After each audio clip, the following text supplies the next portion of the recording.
Imagine a land where time doesn't just pass, it lingers, where the walls of ancient cities whisper stories 1,000 years old, a place where women, cloaked in elegance and pride, walk streets paved with history, and not a single drop of alcohol touches the table, not by force, but by choice. This is Uzbekistan, and it's unlike anywhere else. What makes a country truly unforgettable? Is it the breathtaking beauty of its people, the absence of nightlife as we know it, or cities so old they stood before Europe knew the printing press? Uzbekistan forces you to question what you really know about culture, tradition, and allure. Because in Uzbekistan, contrasts aren't just present, they're poetic.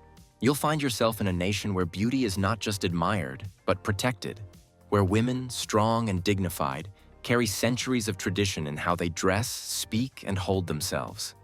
This isn't about conservatism or control, it's about heritage, and that alone turns heads. It's not unusual to meet someone whose great-grandmother wore the same embroidered patterns, or whose name carries stories from Persian, Turkic, and Islamic origins alike. Then there's the sobriety. In a world soaked in nightlife and celebratory drinks, Uzbekistan remains dry. Not in joy, but in alcohol. It's not prohibition, it's culture. Rooted in Islamic values, this choice creates a kind of social clarity that most tourists never expect. What do weddings look like when champagne isn't flowing? What bonds people when the pub isn't the center of Friday night? You might be surprised at how deep the connections run when there's no buzz to hide behind. Yet what's most compelling is how this all feels so normal, so fluid. You walk into a tea house instead of a bar. You're greeted with hot green tea and sweets instead of cocktails. Hospitality becomes a full-body experience, welcoming, warm, and unfiltered. And still, there's more. Because when you step into cities like Samarkand and Bukhara, you don't just visit them, you feel them. Every minaret, every tile, every bazaar shouts history, while the silence between their ancient walls speaks even louder. These cities were once the beating heart of the Silk Road, the crossroads of civilizations, and in many ways, they still are. But how does a country with such a rich past find its place in a modern world? How do its people, especially its women, balance progress and tradition? And what does it truly mean to live in a land where alcohol is taboo, but generosity flows endlessly? In this video, we're journeying through Uzbekistan, not just with our eyes, but with our minds and hearts. We'll meet cities that have stood for over 2 millennia, traditions that refuse to vanish, and people whose pride is as vast as the steppe. And it all begins with the cities, cradles of culture, living monuments to time. Uzbekistan's cities aren't just old, they're timeless. They weren't built to impress tourists or sell postcards. They were born from trade, faith, poetry, and war. And they've endured it all with grace. Let's start with Samarkand. Just hearing the name stirs the imagination. Once called the mirror of the world, it was the jewel of the Silk Road, where merchants, mystics, and emperors crossed paths. But unlike many ancient cities, Samarkand isn't a museum. It breathes. Locals gather in its courtyards. Children play near its mosques. And the call to prayer still echoes through the same streets that once welcomed caravans from China, Persia, and the Arab world. The Registan, its beating heart, is a plaza like no other. 3 madrasas, Islamic schools, face one another, adorned with turquoise tiles and Quranic verses. You don't just look at the Registan, you absorb it. Every detail was crafted not just for beauty, but to reflect the divine. It's a place where geometry and spirituality collide, where symmetry becomes a form of worship. Step inside, and the sensation is overwhelming. The light filters through lattice windows in fractured gold, casting moving shadows that seem almost alive. You start to feel smaller, but not in a diminishing way, in a grounding one, like you've entered a space that humbles you into silence. Then there's Bukhara, older, earthier, and even more spiritual. If Samarkand dazzles like a queen, Bukhara hums like a sage. For centuries, it was a center of Islamic learning, home to thousands of scholars and over 350 mosques. The city was once so full of knowledge that a traveler joked you couldn't throw a stone without hitting a poet or a theologian. Walking through its old town feels like stepping into a time lapse. The architecture is softer, built from sand-colored bricks that glow under the desert sun. The Kalian minaret, towering over the city, once served as both a beacon of faith and a grim reminder of justice. It was said that criminals were thrown from its top. Yet today, it stands in silence, bearing witness to centuries of change. Bukhara's charm lies in its details, the wooden beams of its mosques, hand-carved and worn by time. The domed bazaars, where spices still pile high and fabrics ripple in the breeze. Even the air feels different here, older, deeper, as if the very dust remembers things. Khiva, lesser known but equally enchanting, feels like a city trapped in amber. Enclosed by fortress walls and restored with obsessive care, it offers the purest visual slice of Central Asian antiquity. You'll find narrow alleyways, ochre walls, and towers that cast long shadows across clay-tiled rooftops. Every step echoes the footfalls of Silk Road travelers, and every breath carries the scent of earth and history. And yet, these cities aren't frozen in the past. In Tashkent, Uzbekistan's capital, the pace quickens. It's a post-Soviet city reinventing itself. Soviet-era buildings share space with gleaming glass towers, while leafy boulevards host both traditional tea houses and Western coffee chains. It's a city of layers, where history and ambition coexist. But even Tashkent respects its roots. The Kastimam complex houses one of the oldest Qurans in existence. The Uthman Quran, written on deerskin and stained with the blood of its guardian. It's more than a relic. It's a sacred thread in the fabric of Uzbek identity. What's striking is not just the preservation of these cities, but how they're lived in. This isn't a Disneyland version of culture. It's real. You'll see school kids in uniform skipping past ancient mosques, and vendors selling SIM cards a few feet away from centuries-old tombs. This harmony of past and present is not accidental. It's deeply Uzbek. This relationship with history also speaks volumes about the people. For Uzbeks, heritage isn't just something to remember, it's something to inhabit. Ancient traditions are not dusted off for show. They're worn like second skin. Respect for elders, storytelling, tea rituals. These are everyday acts, not performances. You feel it in the way people speak, with poetic metaphors and references to old proverbs. You see it in their homes, where carved wood, painted ceramics, and family photographs live side by side. The architecture isn't just aesthetic. It's functional, meant to keep families close and neighbors closer. Even weddings here are a cultural feast, blending age-old customs with flashes of modern flair. Guests may arrive in designer heels, but they'll still partake in rituals passed down through generations. Rituals that take place not in rented banquet halls, but in ancestral homes or community courtyards. Yet, for all their reverence of history, these cities don't resist change. They absorb it. They evolve. In recent years, Uzbekistan has opened its doors wider to the world. Visa reforms, increased tourism, and foreign investment are reshaping its urban landscapes. And yet, it remains grounded. Unlike many destinations that trade authenticity for convenience, Uzbekistan insists on doing things its own way. Even technology takes a different tone here. Free Wi-Fi might light up a madrasa courtyard, but alongside it, an elder recites a poem by Alisher Navoy. The digital age hasn't erased memory. It's layered on top of it. It's not just the cities that remember. It's the people.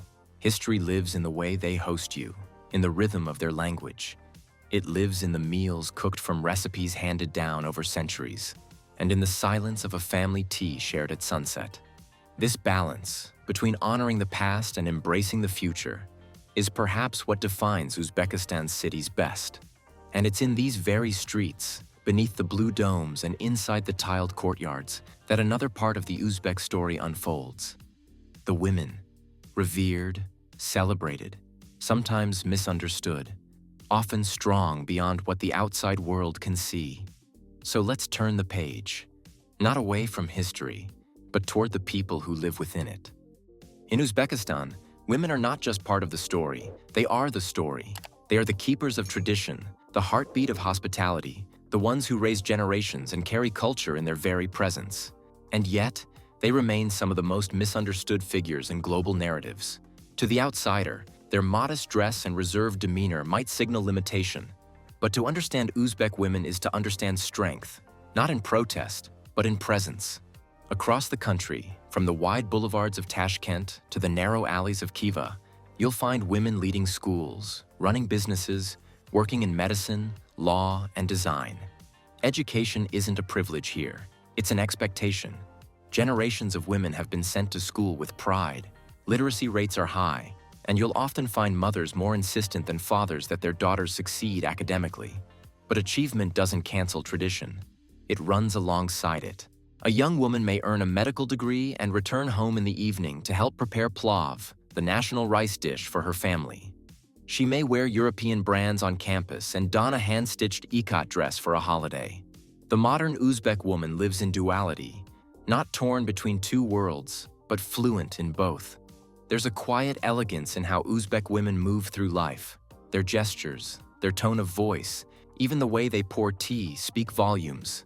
Hospitality here is not a task, it's an art, and women are its artists. The first thing you'll notice in an Uzbek home is the warmth of its women, offering food, a cushion, a story. You'll be full before you realize you're hungry.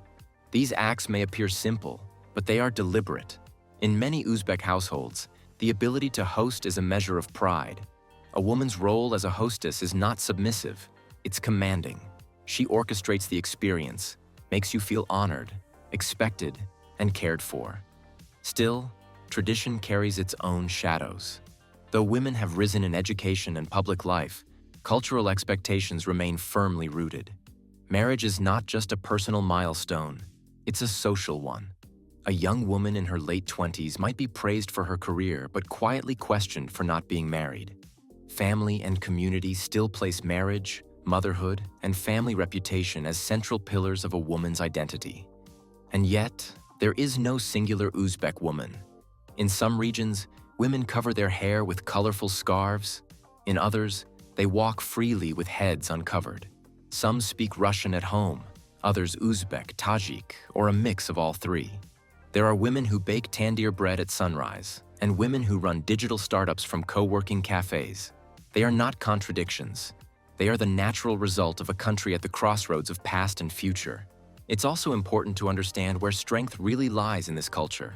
In Uzbekistan, women have always wielded power, quietly. While men may dominate in formal leadership, women command in family, in society, in the invisible architecture of everyday life. Eldest mothers, known as oyis, often hold immense sway in household decisions. Respect for them is non-negotiable. Even rituals of respect are gendered but balanced. A younger man may bow to his mother-in-law. A bride may kneel before her grandmother. These aren't signs of weakness. They are gestures that preserve harmony. And for many, they're chosen, not enforced.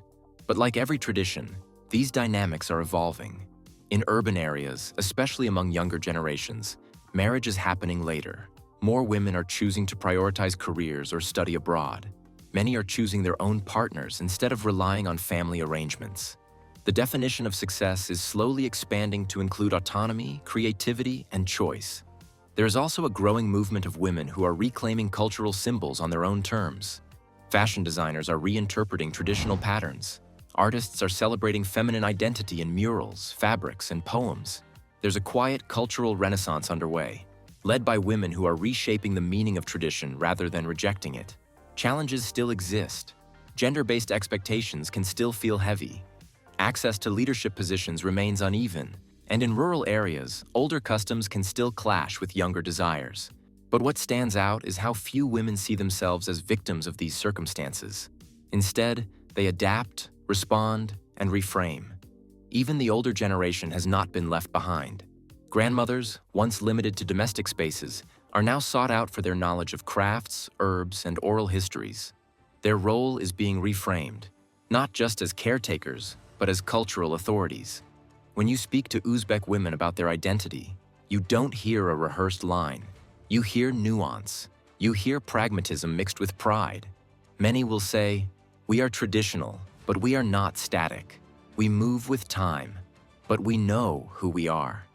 And that identity is often defined not by resistance, but by resilience.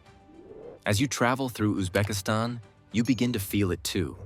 In the streets, the schools, the markets, you see the mark of women everywhere. It's not loud, it doesn't demand attention, but it changes everything it touches. You'll see it in how a grandmother gathers children around her to recite old stories, or how a teenage girl in jeans rushes to her grandmother's side when tea is being served. You'll hear it in lullabies that haven't changed in 100 years, and in voices raised at community meetings about how to make neighborhoods better for everyone. And that presence continues, even in the next layer of life. How people eat, how they celebrate, how they refrain. In the absence of alcohol, you begin to notice something else. Clarity. Gatherings become more personal.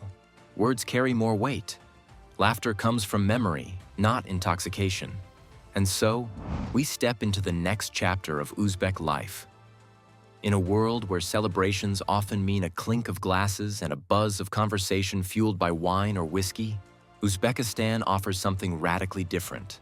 Here, life unfolds without alcohol. And not because it's banned, but because it's simply not part of the culture. At first glance, this absence might seem strange to an outsider. There are no bars lining the streets, no happy hour flyers in shop windows, no cocktails at weddings. But what replaces them might surprise you. Sincerity, intimacy, and a kind of attentiveness that alcohol can sometimes dull. Sobriety in Uzbekistan is deeply tied to the country's Islamic roots. The vast majority of Uzbeks identify as Muslim, and while not everyone is religious in the strict sense, Islamic values shape the rhythm of daily life. Modesty, hospitality, and respect. These values permeate everything, from how people greet each other to how they celebrate. And central to that code is the choice to abstain. But this isn't a place of restrictions. It's a place of rituals. Walk into a home, and instead of being offered wine, you'll be given tea. Not just a quick cup, but a ceremony. The tea is poured from a height into small porcelain cups, then back into the pot 3 times. It's more than presentation, it's purification. Every motion is thoughtful. Every sip, a bridge between guest and host. At weddings, you won't find an open bar, but you will find long tables lined with fruit, salads, grilled meats, and endless rounds of toasts made with sparkling water or compote. The joy isn't dimmed, it's sharpened.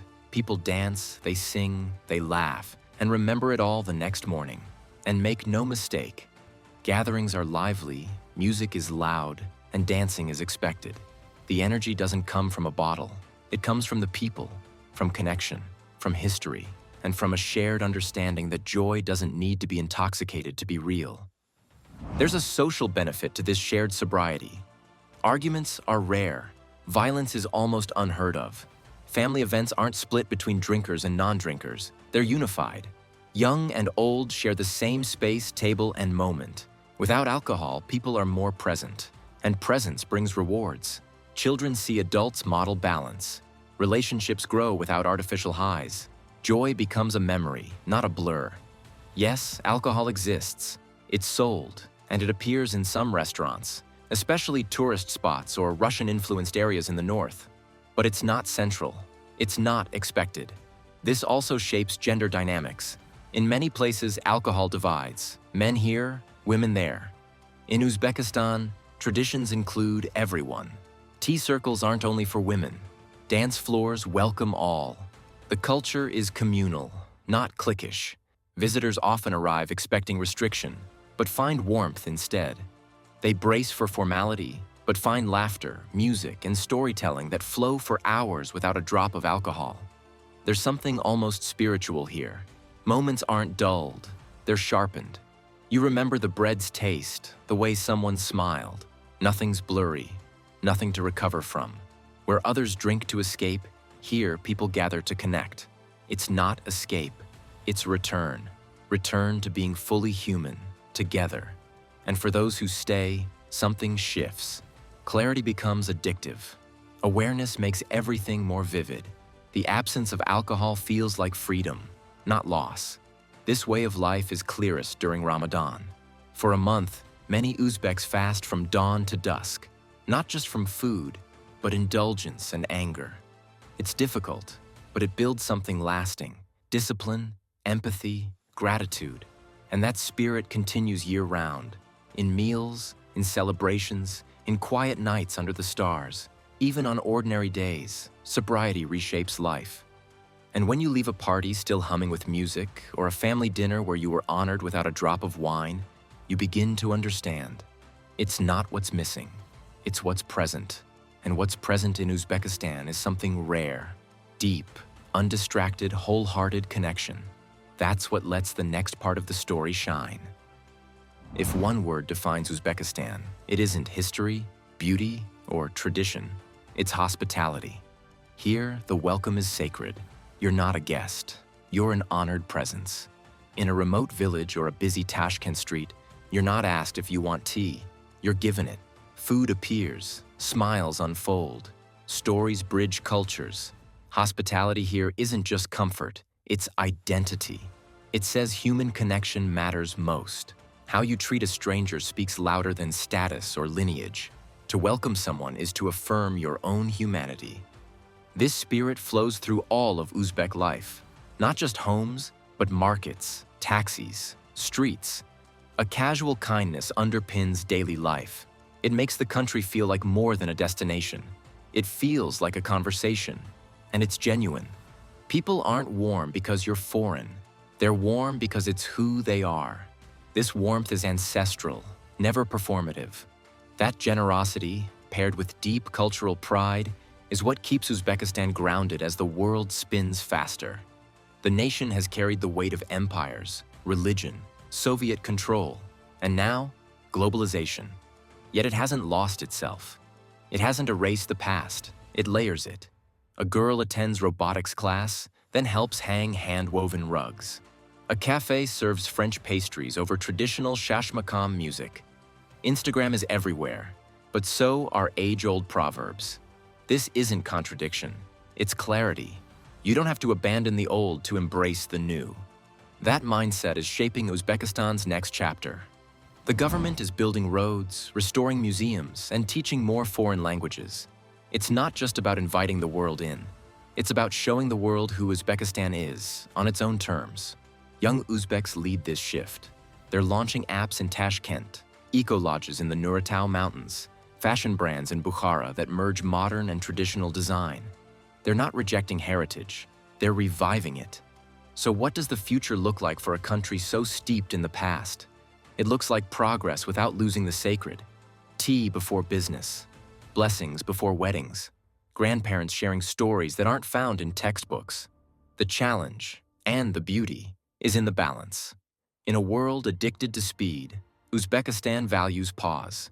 In a time of spectacle, it finds joy in simplicity.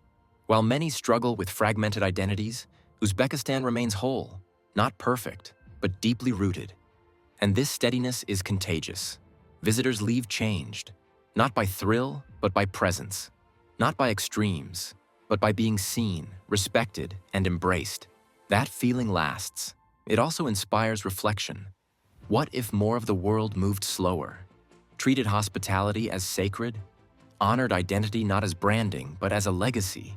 In Uzbekistan, these aren't just questions. They're lived. In the grandmother stitching Suzani, in the poet updating ancient rhythms, in the coder who recites folk tales at night. Their duality doesn't divide, it completes. Even the land reflects it. Mountains and deserts wait in patient stillness.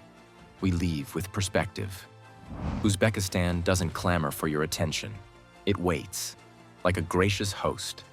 And when you sit at its table, what you receive isn't just food or facts, but feeling. And in that moment, you realize the country isn't asking to be understood. It's asking you to slow down long enough to feel it. Because that's what makes Uzbekistan unforgettable. Not the tiles or towers or even the traditions, but the people, the heart, the unspoken warmth that turns strangers into guests and guests into family. And if you felt that, even for a moment, then you've touched the soul of Uzbekistan. So if you've enjoyed this journey, leave a like and share your thoughts below. And don't forget to subscribe. We've got more stories from across the globe that show just how rich, surprising, and deeply human this world can be.